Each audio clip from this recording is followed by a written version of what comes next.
you. Color guard. Forward. March.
All right, well, we're all standing.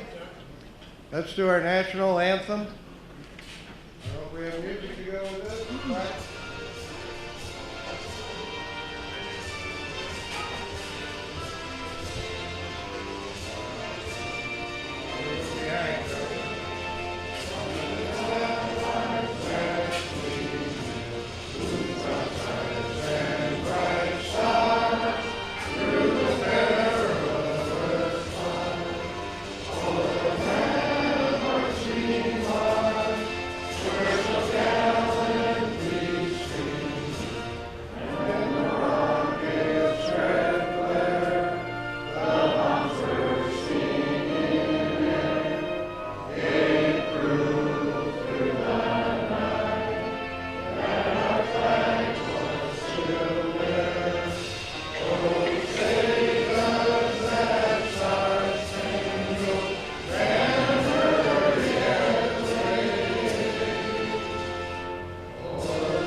I salute all of you.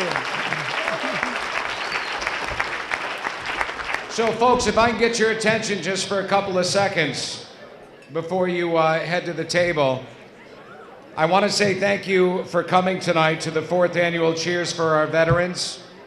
And as we get ready to eat, I am Scott McKay from 95.9 The River.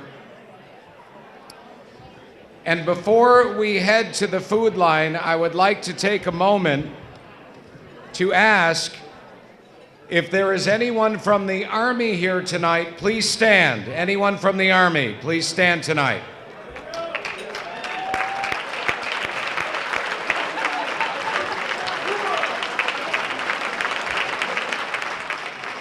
Folks, if I can have your attention. Anyone from the Navy, please stand tonight. From the Navy, please stand.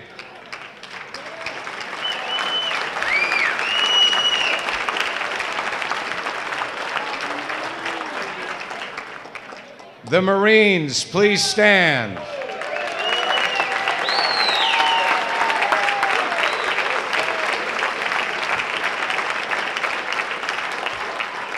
I've noticed in the 3 years that I've hosted this, the Marines are very vocal people, and there's nothing wrong with that.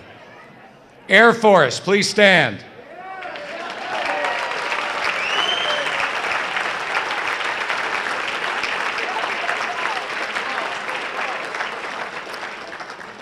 Do we have any Coast Guards in the house tonight? Coast Guard. Yeah, give him a hand anyway. Come on, Marines, make some noise for the Coast Guard. So tonight we have a great event for you. By the way, the silent auction is going to close at about 8:45. We'll make sure that we give you time. We'll give you a 10-minute closing window tonight. But also, I want to let you know, so many things have been done for Naperville Responds for our veterans, and that's why we're here tonight, to support this organization and raise money to help veterans in need. And we're talking about construction, from the simplest thing to front steps, to a roof, to interior, a toilet that doesn't work. I have seen a lot that has gone on here, and we are trying to raise money tonight. So Pat Bowler knows that I can't do construction. He said, will you host the event? I am the guy that put in the doorknobs at my house backwards, locked myself in the house, so I had to go out from the back door to let myself back in. So I'm hosting this event in honor and for Pat, so thank you very much. Ladies and gentlemen, I want to bring up one more time our chair of the program, Naperville Responds for our veterans.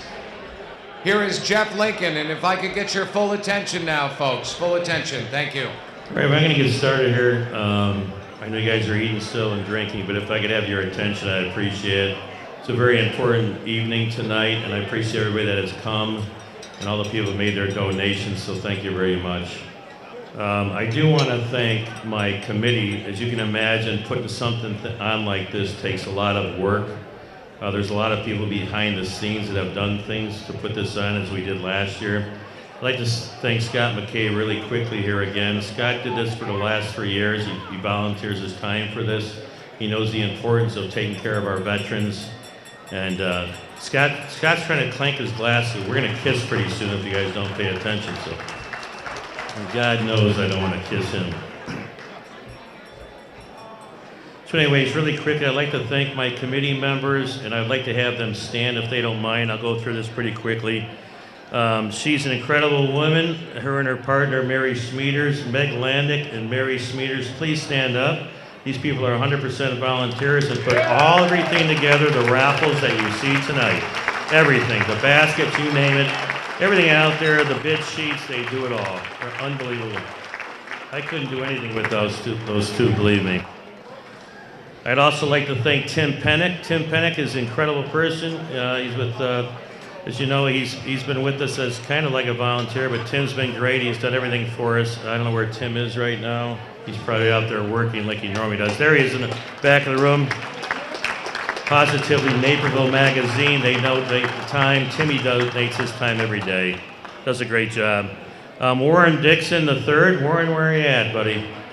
Warren has been great, instrumental of putting this together with a lot of sponsors and helped me there. So Warren, thank you very much. And of course, Mr. Singer up here earlier, Mr. Joe Modaf. Joe, you've always supported us. Thank you very much. I'd like to thank as well Brendan McCormick. Brendan just joined us this year. He did a great job coordinating with us on getting people to donate things as well. Brendan, thank you. There's Brendan. He doesn't want to stand up. He's a little tired. Cindy Caputo. Cindy, are you here? Cindy, thank you very much for your donations and your help. Cindy, where are you at? Thank you. And of course, my partner in crime at work at SDC Capital Bank, Debbie Persapio. Debbie's our secretary. Pat talked her into joining this thing 2 years ago and said, you might do 10 hours a month. Well, it's about 10 hours a week. So thank you, Debbie. Where are you? Thanks, Deb. Anyways, I'd like to thank also Pam Bowler. Pam Bowler, thank you. Pam's been great. She's running around the whole town, driving around, picking up items for us, and just a fantastic woman, I got to tell you. There's somebody that couldn't be here. She does an awesome job behind the scenes. She's our treasurer, Susan Ragu. Susan, thank you so much.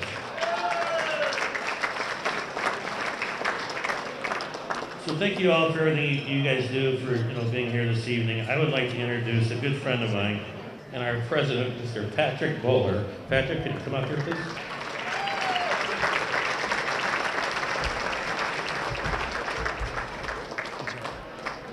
Thank you, thank you. I appreciate all you coming out here. Thank you.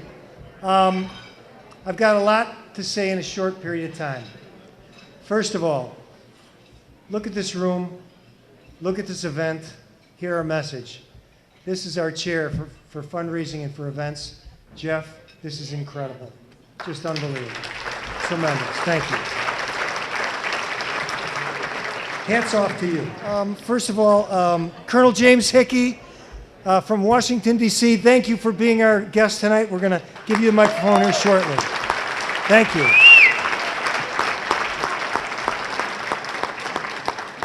And his family, thank you for coming, the Hickey family. Maureen, I didn't get a... There's so many friends I have here that I haven't been able to say hello to, shake a hand with, give a hug to, but I'm trying to get around the room as much as I can. First thing I'd like to say is, unfortunately, Mayor Pradle isn't here yet.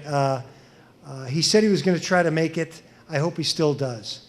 When we put this program together, we went to one of our largest donors, who is Rich Grimley from Naperville. Rich and Diane live here in Naperville, and Mike Verlenick and his wife Michelle live in Naperville. They're both with Rexham. I said, you know, we're looking for a presenting sponsor. Rich says, how much, Pat? How about 10 grand? He goes, all in. That's Rich Grimley. He's our presenting sponsor. Rich and Diane, Mike, Michelle, thank you. Because stuff like that.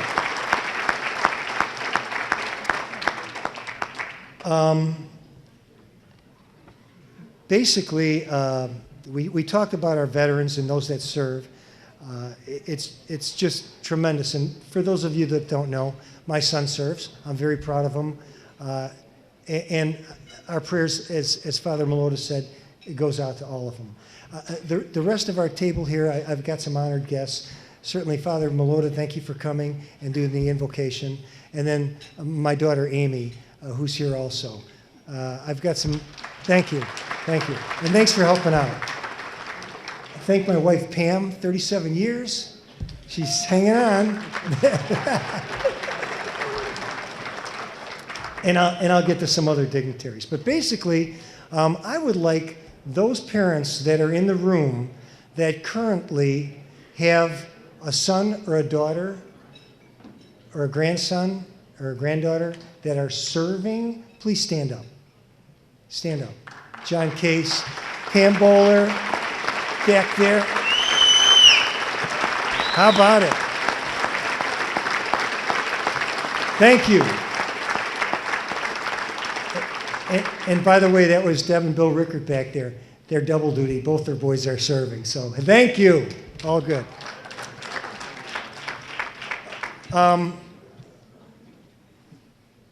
The other folks that I'd like to talk about, and this gives us a heavy heart because we always want to remember some of those that have served and unfortunately paid the price. And I would like to introduce some of our Gold Star families, and I would ask that you would kindly hold your applause until after I get them all standing. At my table, I've got Heather Bland, Heather's husband, Captain Jeffrey Bland, Marine from the University of Illinois. Please stand. Thank you, Heather. And then also at our table, I've got Ann and Julie Weiss. Their son, First Lieutenant Daniel Weiss, he was an Army Ranger, Naperville Central, University of Illinois, Chicago. He served. They're at our table. Thank you. Thank you. Then I have also with us Richard and Vicki Landeck, their son, Captain Kevin Landeck, Army, Wheaton Warrenville South, Purdue graduate. Where are you guys at, Rick? And there they are back there. Thank you. Erin Hodgkin. I got a chance to meet her briefly. Erin is the wife of PFC Gunner Hodgkin. He's from Hinsdale Central. Erin is here. Erin, where are you at? And actually, Christine Hodgkin, that's Gunner's mom that's here also. Thank you. And then I've got also George and Deb Oborn, Specialist George Oborn Jr. served in the Army. He's from East Peoria. His parents live here. Are they the Oborns here? I know that, there they are. Thank you. Thank you. Thank you for coming. And thank you for your service. At this time, the only thing I have to say is 27. On April 27th to today, this group of volunteers that I am so proud to serve with has helped 27 people with their homes, whether it's a roof, a bathroom, a toilet, you name it. They've been working diligently. That's 27 projects since April 27th. And we have 10 on the books that we're looking at. I'm telling you, this organization is real. We help people. We make veterans feel very, very comfortable in terrible, terrible conditions. So I want to thank you. Now, because you're here at this event, you're part of our organization. You've given something to us to go out and help that veteran in need. And you know what? I want all of you to go home tonight, and after you say your prayers, you can go to bed and think, God, we didn't realize how many veterans that we've really helped just by being here and celebrating with us. Because you know what? This is my town. This is our town. This is Naperville. And we love being patriotic. You got it? Roll the flag. Thank you. Now, at this time, I'd like to play a film presentation about our organization, so enjoy.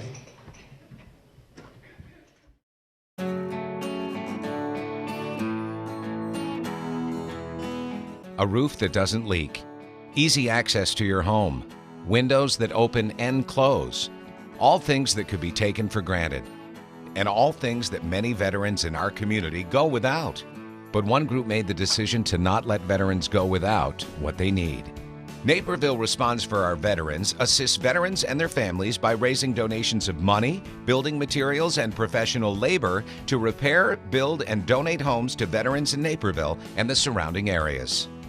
The group's main focus is to help with construction-related issues: roofs, bathtubs, ramps, sidewalks, and small repairs. It started probably 5.5 years ago when a group of volunteers got together thinking we could do a lot for veterans that were coming back from Iraq and Afghanistan. We've done many things for people, not real big things like putting in a bathroom, a shower because they needed a walk-in shower. It's just a joy for us to help people that have given of their time to serve in the military so that we might be free. Glenn Glover served as a Marine in Japan during World War II. He was too young to actually enlist, but lied about his age so he could join. After the war, Glenn went to work as a carpenter, building over 200 houses in the community, and made Naperville his home. Time passed, and recently Glenn could no longer take care of his home. And during a visit from Mayor Pradle and the Rotary Club to help with landscaping and yard work, a larger need was discovered. And then I realized when I walked around the back that there was a hole in their roof. They actually had a tarp over the roof. And so I called Pat Bowler and I said, Pat, we need some help over here. And within an hour he was there, and he had some other people come and help, and they looked it up, and the next day they were putting a new roof on the house on Benton Street, and it has been such a wonderful addition to the house. And he started to cry because he said, I wish I could do it myself, but he said, I hate to ask for help, but he said, it's so beautiful and I want to thank you. Naperville Responds for Our Veterans seeks to help all veterans in need, regardless of age, rank, or where they served. One of these veterans is 29-year-old Zach Arnold. He deployed to Iraq in 2007. Zach was one of those guys that wouldn't raise his hand and ask for help. So we got a little nod from the VFW, and he needed help. He was slipping and falling in his bathtub. He's missing a leg. He got it blown off in Iraq. He was getting married. We went in there. We knocked out his entire shower, and he was extremely grateful to the point of tears. After receiving assistance from Naperville Responds for our veterans, Zach was asked if he'd like to help out on a different project for another veteran. So his wife Mimi and he both showed up, grabbed a rake, started raking, cleaning, moving blocks, unbelievable. He goes, I absolutely love this. This is incredible. I said, Zach, we're looking for young people. You want to be on our board? He goes, I'd be honored. That's why I do this, because I love talking with other veterans. I love, and anytime I get a chance to work with veterans, I take it, because my career was cut short when I got injured. And so this is an opportunity for me to continue working with my brothers and sisters in arms. If a veteran needs assistance, the first step is to apply on the Naperville Responds for Our Veterans website. The application then goes before a committee made up entirely of veterans. So they go out and they qualify that particular veteran to make sure they're a veteran, number one, and number two, to figure out what we need to do. They'll make a recommendation back to the board, or if it's under $2,500, we just fix it right away and get it done. But it's not just veterans who need help, it's their families as well. We had a 86-year-old lady here in Naperville that talked to the VFW about getting some help. Her husband served in World War II, working on the atomic bomb, and passed away from cancer in the 1960s. She wasn't getting all of her benefits. When Mike Barber and the VFW went over to check on this lady and help her get her paperwork straight, she had small issues. Toilet that didn't work, didn't have a light in the utility room, she was doing her laundry, simple things. We went in there, took a look at what she was doing, and I asked her, I said, you're the wife of a veteran, we want to help you and your family. And I said, I see there's a nice little picture of a young soldier up on the mantle. She goes, that's my grandson. I said, is he still serving? She goes, no, he's not with us anymore. So she lost her grandson. Now, here's the wife of a veteran. We went in there and cleaned it up. So that's what we do. We help the entire family, because the family suffers. Even when someone is abroad and fighting, the family's suffering here too, so we help everybody. Naperville Responds for Our Veterans is made up entirely of volunteers. The group relies on individual donations and partnerships within the community. The organization has a list of qualified contractors that handle most of the repair work and most generously discount their services. But often, one of the biggest challenges for the group is determining when veterans need help. When they get in, they are taught to help other people. And that's their job and that's their role. And when they get out, they've done very well learning that, probably in boot camp. Their job is to help other people. The last thing they'll do is raise their hand and say, I need help. It's okay to ask for help. Asking for help doesn't mean you're weak. It doesn't mean you're less of a man or less of a woman. You've done enough for our country, and you've served our country well, and we're here to help. Naperville Responds for Our Veterans helps those in our community who have dedicated themselves to serving our country. And you can help. Naperville Responds for Our Veterans provides volunteer opportunities in real estate, legal, building and construction, events, and public relations. And if you cannot give of your time, the group accepts donations of monetary gifts to support the mission, event or project sponsorship, corporate matching gifts, materials and services, and gifts in kind. A veteran is someone who, at one point in his life, wrote a blank check payable to the United States of America for an amount up to and including his life. People are there for you, and that's Naperville Responds. A word of encouragement, a little help in the yard, a little bit of help taking somebody somewhere in a car. All those things make this city a great city to live in, but also makes veterans who have been in the service feel like somebody appreciated what they did for us.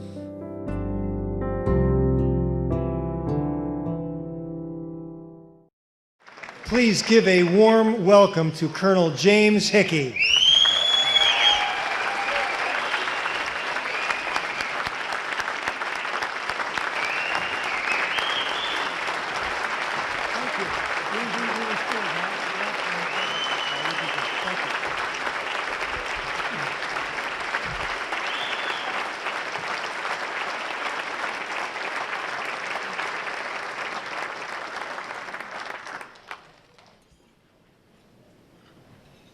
after about 29 years of serving as an armored cavalry officer in the Army, where I had to routinely command Bradleys and tanks.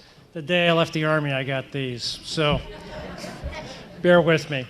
Patrick, thank you very, very much for your warm introduction, and it's a real pleasure to be back here in Naperville, Illinois. And thank you for Naperville's response for our veterans.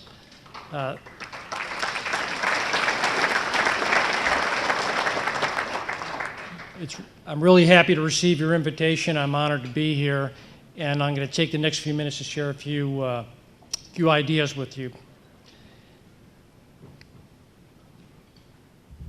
But before I get started, I really would like to thank the supporting staff and board and all the volunteers that made this happen. I've been to a lot of these, and I've yet to see one so well organized and so incredibly well sponsored.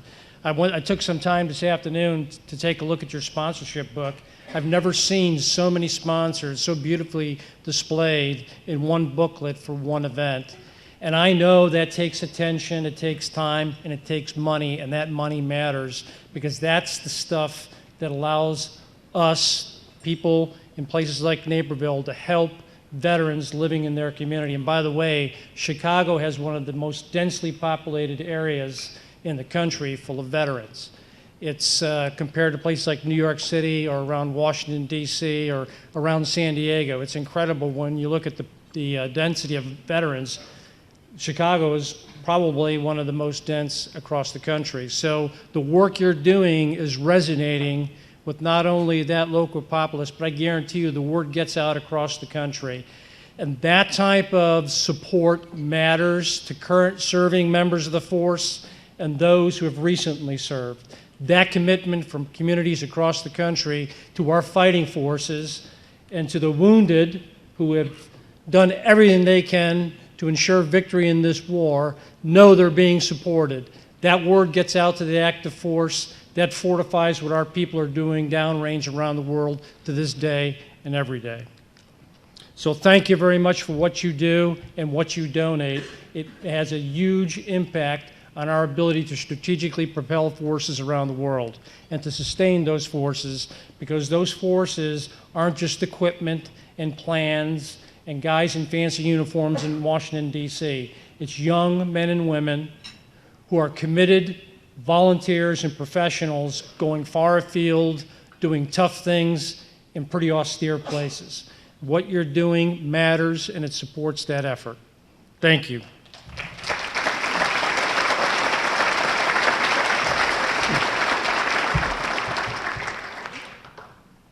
Couple ideas. The idea of trust, commitment, and loyalty.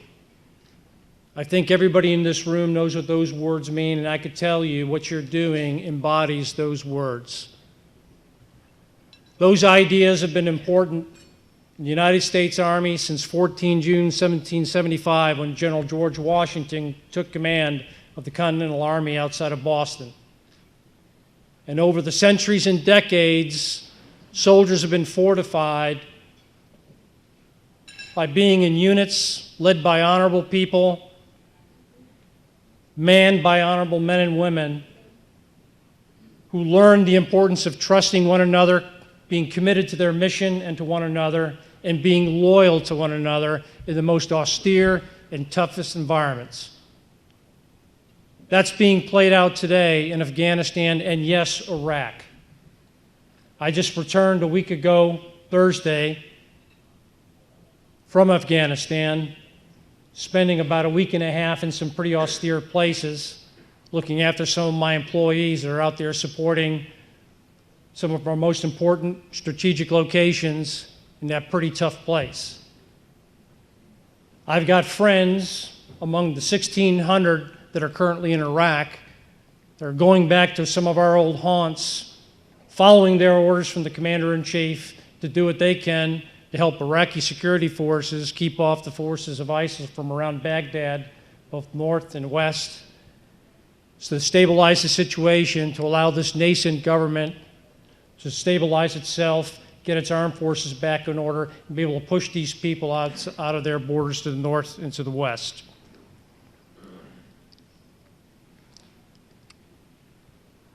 Back in September of 2003, it's hard for me to believe that was over 11 years ago, I led a combat patrol north out of Tikrit. It was late in the afternoon. It was an overcast day. It was kind of windy. We were moving north towards the town of Beji. We had a couple important missions to execute that night. I wanted to be there with 3rd Battalion, 66 Armor. I knew we would be busy out to the first light of the following morning. But as things happen in combat, they just don't go as planned. About 2 kilometers outside of Tikrit, Saddam Hussein's hometown, moving north on what we called Main Supply Route Tampa, or Route 1, 4-laned highway separated by a large earthen median. I was the point vehicle with my vehicle with 2 vehicles behind me representing my brigade headquarters patrol. Vehicles stripped down. We weren't armored up in those days. We just moved fast, carried lots of weapons. When we gained contact, we returned fired and turned into the enemy. That was the SOP, or standard operating procedure, across the brigade, my patrol included. As we moved north, we spied a friendly patrol coming down from the opposite direction. You know, the Army calls it contact, very austere word for holy shit, I'm getting shot at. But when you're in combat, you develop the sense. You could feel it in your gut a fraction of a second before your eyes, ears, and brain register it. The point vehicle, the lead vehicle of the oncoming friendly patrol, disintegrated into a cloud of grayish, yellow dust. The sound was overwhelming, as it always is. The sound of small arms ripped over our head, an afterthought. Sergeant Drish, my driver, immediately turned into the explosion because that was our drill. Sergeant Major Larry Wilson behind me led the second vehicle off to my right flank and secured the far side of the stricken patrol. The stricken vehicle quickly moved through that large gray ball of dust and smoke and debris, clearly out of control, careened from one side of the road to the next, and came to rest the west side of the road, oriented south. The driver stumbled out of the vehicle and collapsed onto the road. The vehicle commander simply fell out of the right side of the vehicle. His lower body, what was left of it, was inside the vehicle. He took the brunt of the blast. The front of the vehicle was absolutely ripped into shreds. The ground was covered with motor oil, coolant, and brake fluid. There was nothing left of the front right rear wheel or the hood of the vehicle. Miraculously, the vehicle wasn't on fire, and the men riding in the back weren't affected by the blast. Sergeant Drish and a couple of men from my vehicle, both of whom were combat lifesavers, as we call them. We call them, World War II, they would call them medics. They were just GIs who were skilled in taking care of wounded on the battlefield, grabbed the aid bag, went up to the stricken sergeant, and began to plug the multiple wounds that covered the right side of his body.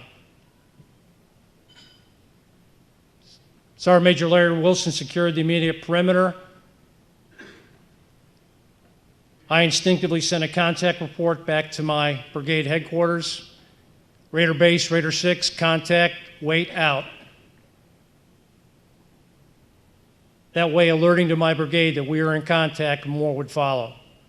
I followed it up with a quick report, 2 clicks north of the Chevron, IED, stabilizing the situation, more to follow, out. Roger, Raider 6. That's all I had to say. And actions were set in motion across the brigade. I didn't have to say much. I trusted them. I trusted Sergeant Major Wilson to secure the perimeter, Drish to take care of the wounded, and that poor sergeant from the 173rd Airborne Brigade, a sky soldier, What he was doing in my brigade area, I had no idea, and it didn't matter at the time. That poor man was in a different place. We knew he was alive because he was moving and trying to talk. It wasn't quite clear to me at the time whether or not he'd make it, and quite frankly, I had other things on my mind. But your brain works at different levels in situations like that. I distinctly remember the broken pavement and his blood, dark and hot, filling and pooling in those broken pieces of pavement. That was before we were issued tourniquets and compresses full of coagulants that would stop bleeding on contact. We had good old-fashioned pressure field dressings that my soldiers knew how to apply, but we were just running out of bandages. All this was happening very, very quickly. And I have to say, my mind was on the mission up north. We've got to get moving. But off in the distance, I could hear the whine of a 113 A3 armored personnel carrier coming up from the south. 2 Humvees full of infantrymen from Charlie Company, 1st Battalion, 22nd Infantry, or Outriders, securing that M113 armored personnel carrier painted to be an ambulance with your normal Red Cross on the side of the vehicle, like a big old target. That vehicle pulled up across the way, dropped its ramp, and a couple medics got out and immediately took over from where my soldiers had started. Those 2 Humvees disgorged probably 20 infantrymen from the 22nd Infantry Regiment. Infantrymen are incredible things to see on the battlefield. Their job is not to evacuate wounded. Their job is to go find things, close with it, and kill it. And that's exactly what they intended to do that afternoon. Heavily laden infantry, the smell of gun oil, sweat, and the ammonium smell of freshly unpacked ammunition. That's the type of stuff you remember. That's the type of stuff where when you see it and smell it, you know you're secure. And God help the enemy if they get in their gun sights.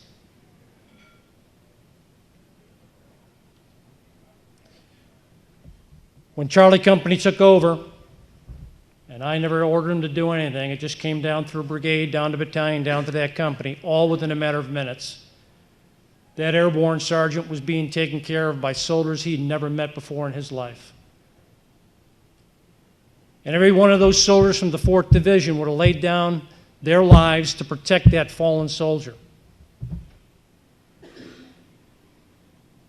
That's what happens when a nation builds an army, sustains it over generations through multiple wars. Those values of trust, commitment, loyalty are inculcated into young men and women that you would hardly pay attention to on the streets of Naperville, walking home from high school. But I've spent 29 years of my adult life with these young people, year over year. I know what they're capable of on the training grounds and on the battlefields. They are willing to do anything for one another. They are willing to do anything to accomplish the mission. That's a fact. It's not just the stuff of history books. There are tens of thousands of combat leaders in America today who know this, who know the quality of our young people today.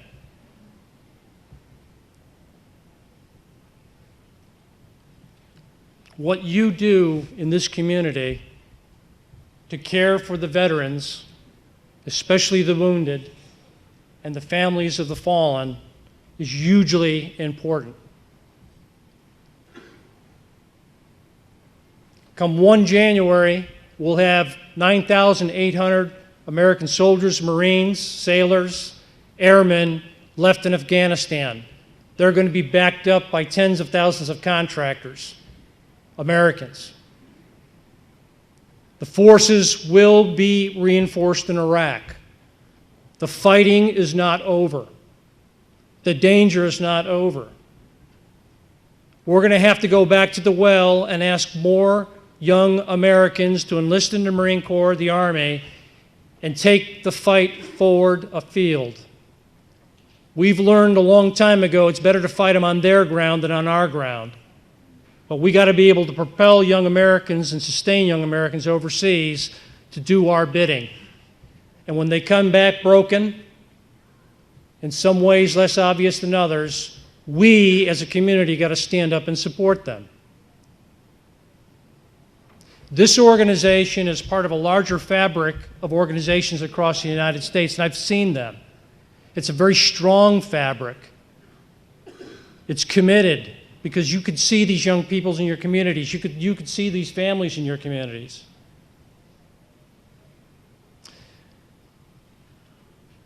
But it's not enough.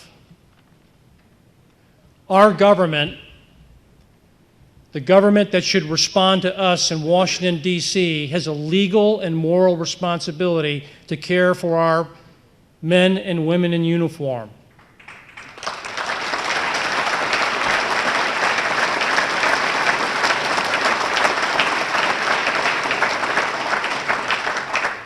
Our politicians can talk about sequestration, diminishing budgets. Our Army can be brought down from 580,000 to 480,000 and south of that before long. And there's always good reasons to advance those arguments. We understand that. Our Veterans Administration is paid for and manned to take care of our veterans. Our country today has over 20 million living veterans, 6 million of whom are veterans of the wars, from the Gulf War to Operation Enduring Freedom in Afghanistan and Operation Iraqi Freedom in Iraq. 7 million remain from the war in Vietnam. Over 1 million remain from the Second World War. These are all Americans who've committed everything to defend their country in their best years of their lives. Many of them need help. We need to keep our elected representatives on notice.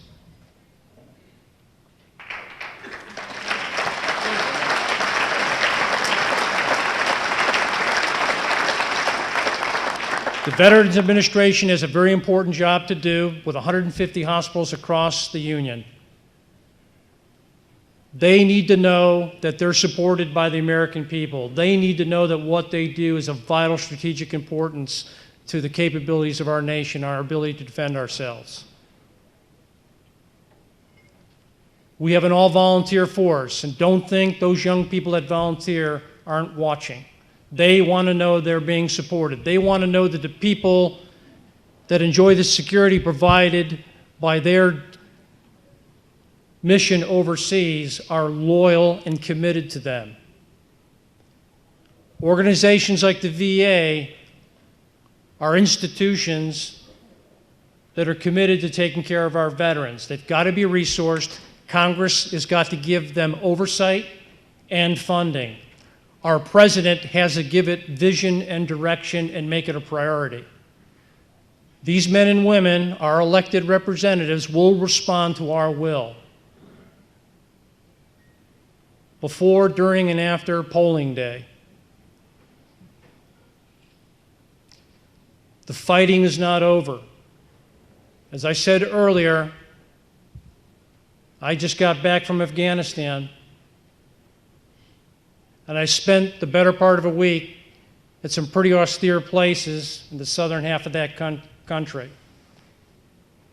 With soldiers from my old regiment, the 3rd Cavalry, Marines, Special Forces teams on small isolated camps.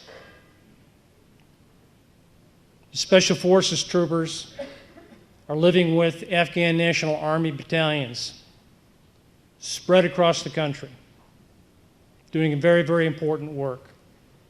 They're real professionals. They don't want people worrying about them, but I'm sure they worry about their families. And these are people that have probably been on their 3rd, 4th, 5th tour. They quietly do their jobs. In fact, they call themselves quiet professionals.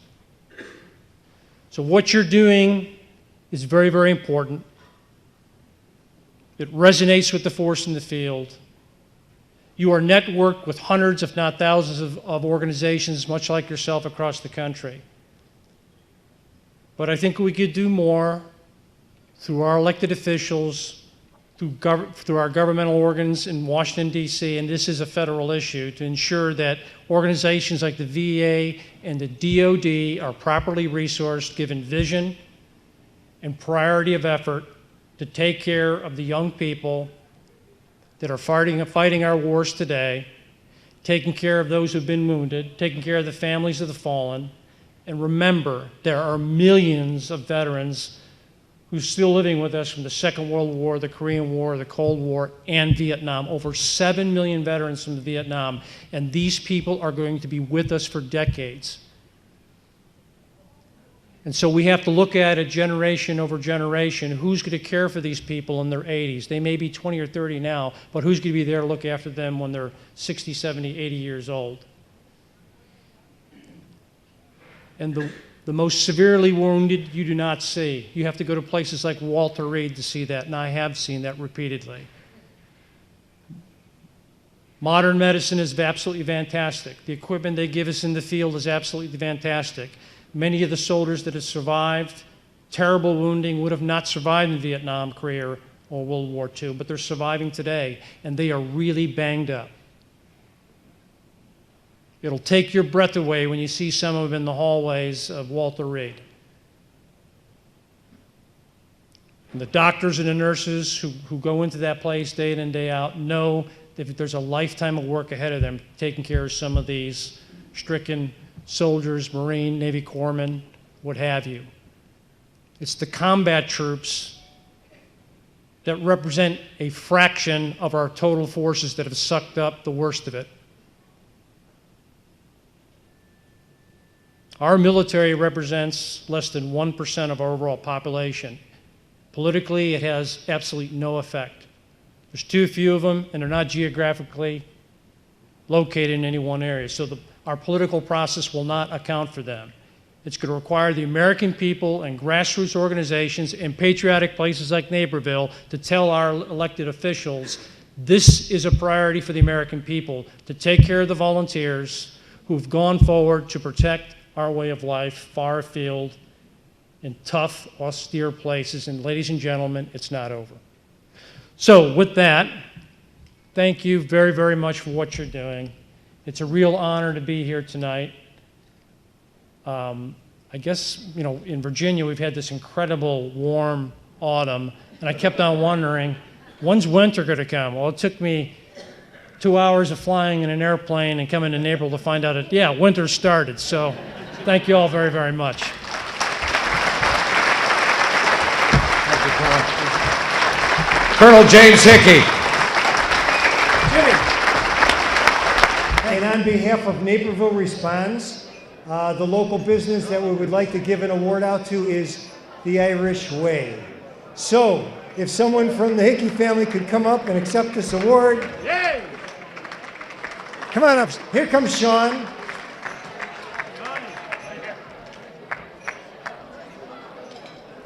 This is an award that we give to a local business that's always been part of our organization and helping us. So, Colleen, Ann, thank you very much on behalf of Naperville Response for our veterans. Thank you.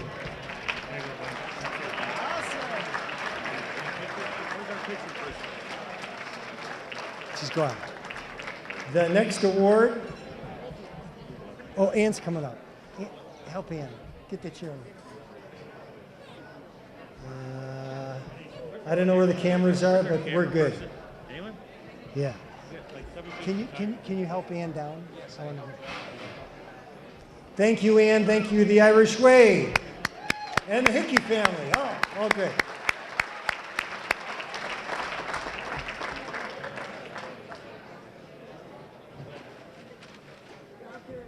Okay, they'll help you down. We've got a veteran award here for Mike Barber. Mike, you're our veteran award tonight. Mike, You've done a ton for our organization. Give this guy a big hand. Big hand. Mike Barber.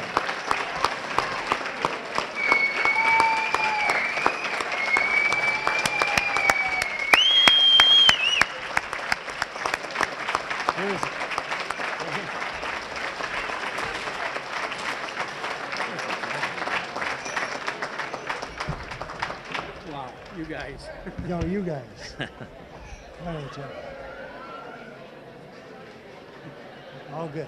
Thank you so much. Okay, I'm going to take the next award from here, our third award, and if you can,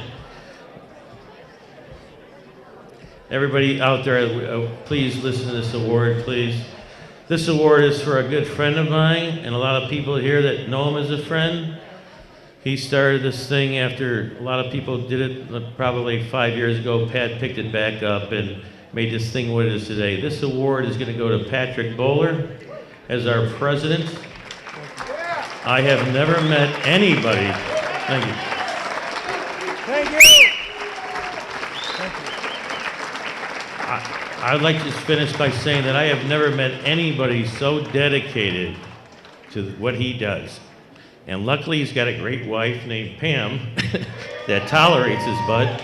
So, anyways, he inspired me to join this. Debbie Prasapi and a lot of other people. He said, "Hey Jeff, I need a little hand here. We're trying to help some veterans out. You know, I know you know a lot of things about raising funds and doing things like that." And within probably 15 minutes at Quigley's Pub, I was in. But Pat's very good at doing that with people, so as you probably all know. But anyways, Patrick, I just want to say as a friend, I'm proud to be your friend. I know a lot of people in this room are. But all of your hard work and your dedication is just incredible, my friend. Thank you. Thank you. Jeff, thank you. Thank you very much. Thank you. Thank you. Thank you. My gosh. I'm not even on this committee. No, you're not on any committee. I'm sorry. I forgot. Actually, what I wanted to say to you people is this. Pat Bowler, for as long as I've known him, since I've joined this association, he tells me every time, "Jeff, I am not on this committee." And every time we have a meeting, he has more input for his person that doesn't serve a committee than you ever want in your committee, trust me. Thank you. Thank you, everybody. I accept this award on behalf of the board of directors that I've worked with that have built this organization, those that are still on the board, those that have left, our honorary board members, our city council, our town. I accept this award on behalf of the veterans all over this country that have fought for my freedom and the freedom of our country. I accept this award on those that are serving, like those Marines that were here and Staff Sergeant that's still here.